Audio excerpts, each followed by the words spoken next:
Então eu brinco que eu sou um dinossauro, entre aspas, o Nutri-Raiz, né? Então nesses 22 anos de nutrição, eu estudei na Unimep, né, Universidade Metodista de Piracicaba, porque eu lutava judô pela cidade e eu tive a oportunidade de ganhar uma bolsa de estudo, né, que todo atleta de ponta da cidade recebia, para fazer um curso superior, né?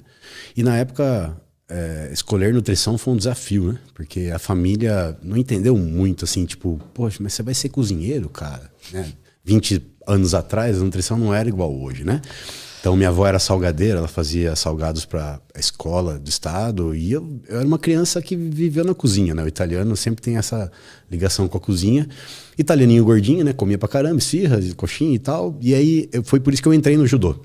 Com 10 anos de idade, meu pai falou, puta, esse moleque precisa perder peso, come pra caramba, vai pra fazer exercício físico. Fiz natação, joguei bola, mas o judô que me pegou mesmo. A luta. A luta igual a todo mundo, né? Então dos 10 aos 17, eu fui galgando faixa branca, faixa preta, e aí comecei a lutar em campeonatos mais importantes. Foi onde que eu consegui despontar e ganhar a bolsa de estudo. E aí de 99 a 2004, eu fiz a graduação. Eu tinha um estágio que eu tinha que fazer, estágios dentro da faculdade, como avaliador físico do laboratório de avaliação física. Eu atendia no Nutricentro, lá em Piracicaba, que é da Unimep, né? Tinha uma clínica escola que os estudantes atendiam junto com os nutricionistas para aprender, né, como que funcionava. Então, cara, foi muito rico para mim esses 4 anos de faculdade.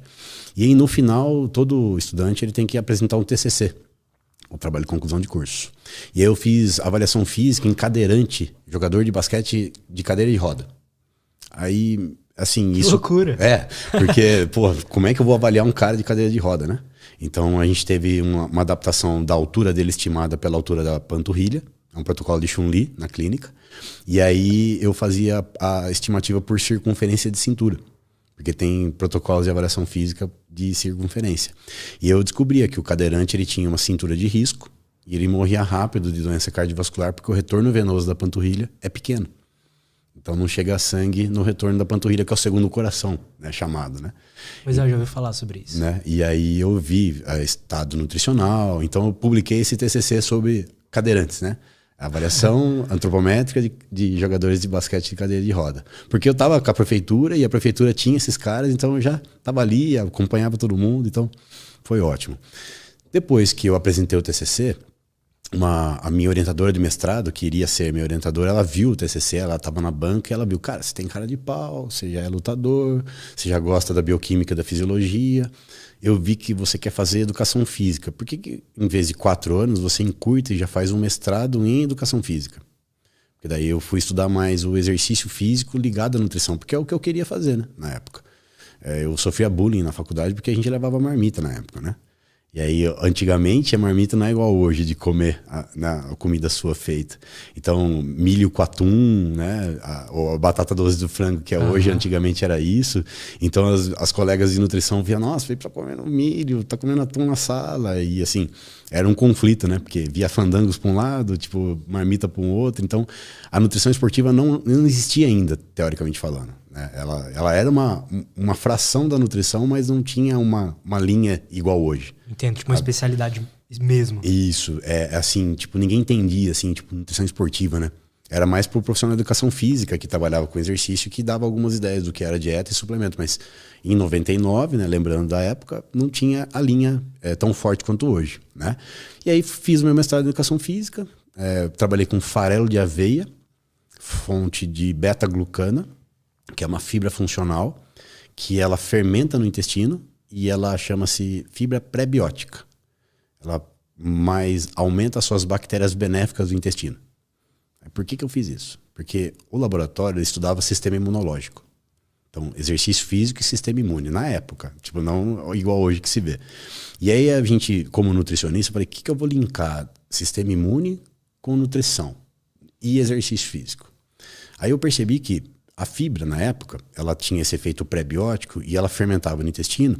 E o final dessa fermentação gera um componente chamado ácido graxo de cadeia curta, que é uma pequena gordura de 3, 4 carbonos.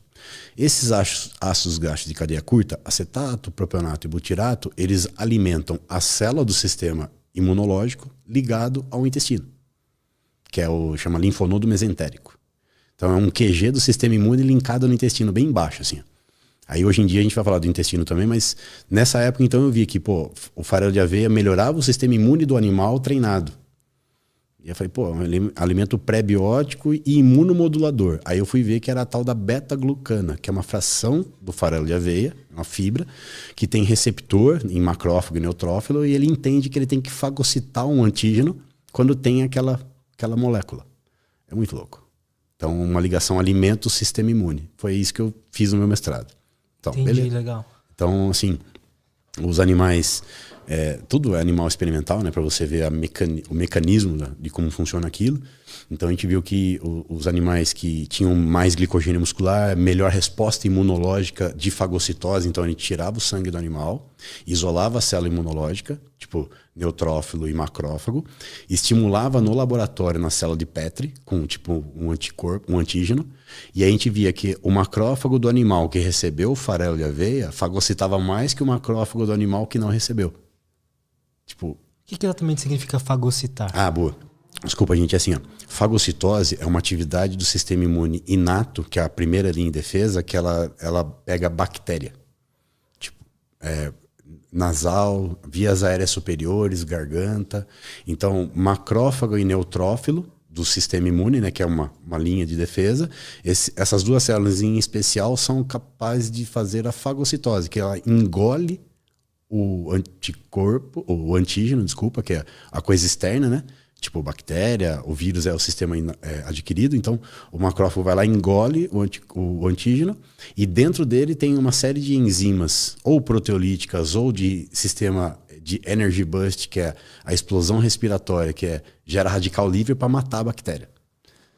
Então aí você mata o antígeno, e aí essa célula ela limpa aquele tecido que está ali. Então por isso que a fagocitose, quando você tem uma alimentação correta e você oferece nutrientes e alimentos macro e micronutrientes para a célula do sistema imune, ela trabalha com eficiência. Então ela consegue fazer isso. Entendi. Tipo, a galera fala assim, pá, eu comi pouco carboidrato, eu tô comendo mal fibras, vitaminas, minerais, meu sistema imune caiu. Então você tem o quê? Coriza, dor de garganta, narizão escorre, né? Por quê? Porque é a primeira via de entrada das bactérias. É tipo um escudo, né? Na nutrição esportiva chama open window. Tipo, a janela aberta após exercício intenso. Uhum. Você corre uma maratona, depois... Eu tava com isso por causa do Ju, porque eu não tava fazendo dieta sim, direito. Sim.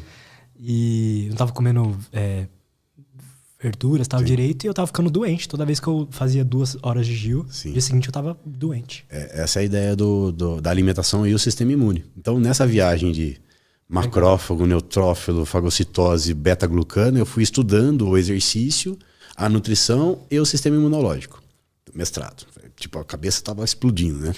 E aí eu comecei a atender em paralelo em Piracicaba, em academia, né? Tipo, alugava uma salinha. Só que eu via que eu não ia ficar ali, porque eu tinha que continuar a escada de estudo. Minha orientadora falou assim, cara, não fica aqui. Tipo, vai embora. Aí eu casei com a Dru, minha esposa, em 2007.